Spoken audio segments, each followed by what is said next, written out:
Bonjour à tous, j'espère que vous allez bien. Alors, il y a un rebondissement sur l'affaire de Dina. Vous vous souvenez tous de Dina, la jeune étudiante gabonaise de 17 ans qui s'est faite violer et puis assassinée du côté de la Turquie et dont le corps sans vie a été retrouvé dans une rivière non loin de son université. Alors, il y a un rebondissement parce que vous savez bien que les étudiants de cette université, dont les anciens camarades de Dina, ont mis beaucoup de pression parce qu'ils ont fait des marches avec des pancartes, les photos de Dina, où ils réclamaient justice. En dehors de ces étudiants, il y a aussi le peuple gabonais qui a fait des manifestations devant l'ambassade de Turquie au Gabon et aussi plusieurs médias internationaux qui se sont saisis de l'affaire pour dénoncer, pour parler. Donc, toute cette pression a fait que les autorités turques ont décidé de rouvrir encore une autre enquête et il en ressort que au départ, ils ont fait une soi-disant autopsie, une première enquête qui a révélé que la jeune dame est morte par noyade. Bon, on se demande bien comment elle a fait pour se noyer. Quelqu'un qui était censé être chez elle dans la nuit, comment est-ce qu'elle a fait pour se retrouver dans une rivière et se noyer?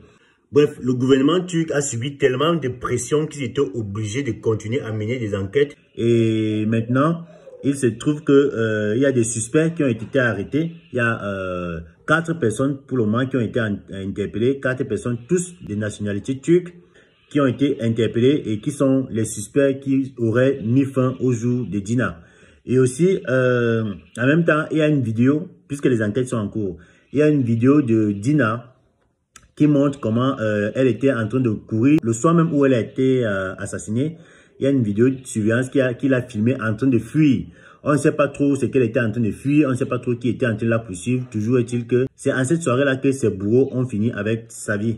Donc, avant de continuer, je vous laisse un peu regarder vous-même la vidéo surveillance qui a filmé Dina en train de s'enfuir. Donc, regardez. Elle était comme ça en train de courir dans tous les sens.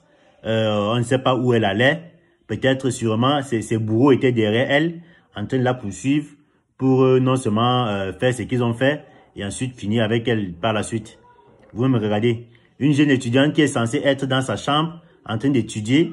Elle se retrouve en divagation dans la nature comme ça, en pleine nuit, parce que des gens, des inconnus, étaient en train de courir après elle pour la violer et ensuite finir avec sa vie. Bon, qu'à cela ne tienne, actuellement, le problème est entre les mains du gouvernement turc.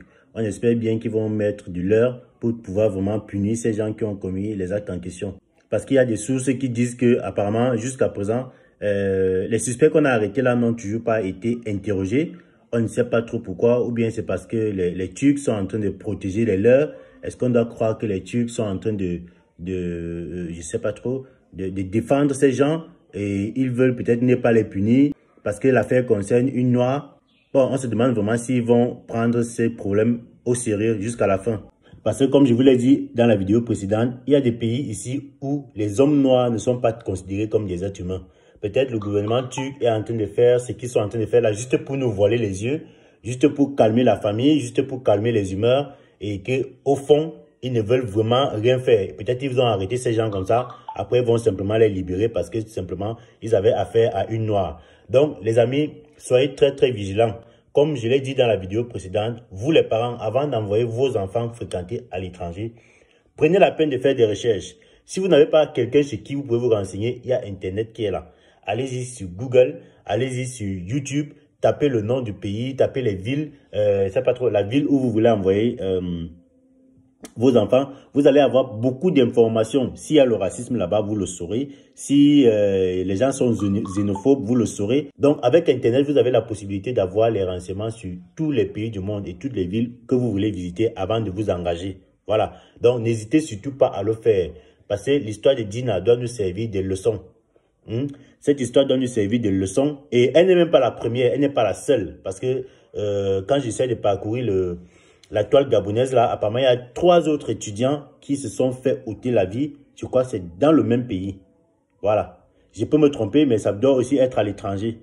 Donc, c'est pour dire que, chers parents, soyez vigilants. Menez des enquêtes avant d'envoyer vos enfants à l'étranger.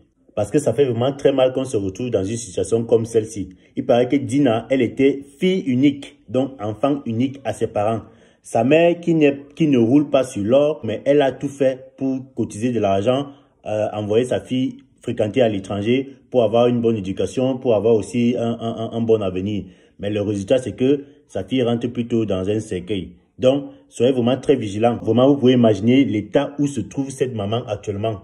Donc, c'est quelque chose qu'on ne peut souhaiter à personne. C'est pour ça qu'il insiste en vous disant que soyez vigilants avant de prendre la décision d'envoyer vos enfants à l'étranger. Il y a des pays qui sont un peu passables par rapport à d'autres. Si c'est pour les études, moi, je conseillerais aux gens d'opter par exemple pour le Canada. Le Canada, c'est un pays d'accueil, c'est un pays de paix. C'est un pays où il n'y a pas trop, tu vois, vous n'allez pas trop entendre parler de racisme, vous n'allez pas trop entendre parler d'atrocités que subissent les Noirs. C'est vrai qu'il y a le racisme et la xénophobie partout, mais il y a des pays qui font l'exception comme le Canada. C'est un pays de l'Europe aussi. Donc, essayez d'envoyer les enfants dans les pays qui sont calmes et évitez surtout les pays arabes. Voilà, parce que moi, comme je l'ai toujours dit, même si c'est gratuitement, même on me dit d'aller gratuitement dans un pays arabe, je ne vais jamais mettre pied là-bas. Parce que c'est que ces gens ne sont pas accueillants. Ces gens ils ne sont pas bons en fait. Bon voilà les amis, voilà ce qui est des nouvelles de l'affaire Dina. On espère vraiment qu'il y aura une fin favorable pour tout le monde, pour que justice soit rendue à cette jeune dame qui a perdu la vie du côté de la Turquie et que les uns et les autres puissent tirer des leçons. Donc si vous avez aimé la vidéo, n'oubliez surtout pas de mettre un like et aussi de la partager parce que là c'est une vidéo de sensibilisation et vous ferez donc mieux de la partager pour sensibiliser un max de personnes. Donc sur ce, je vous souhaite de passer une bonne soirée et on se dit à très bientôt pour de nouvelles vidéos concernant le même dossier.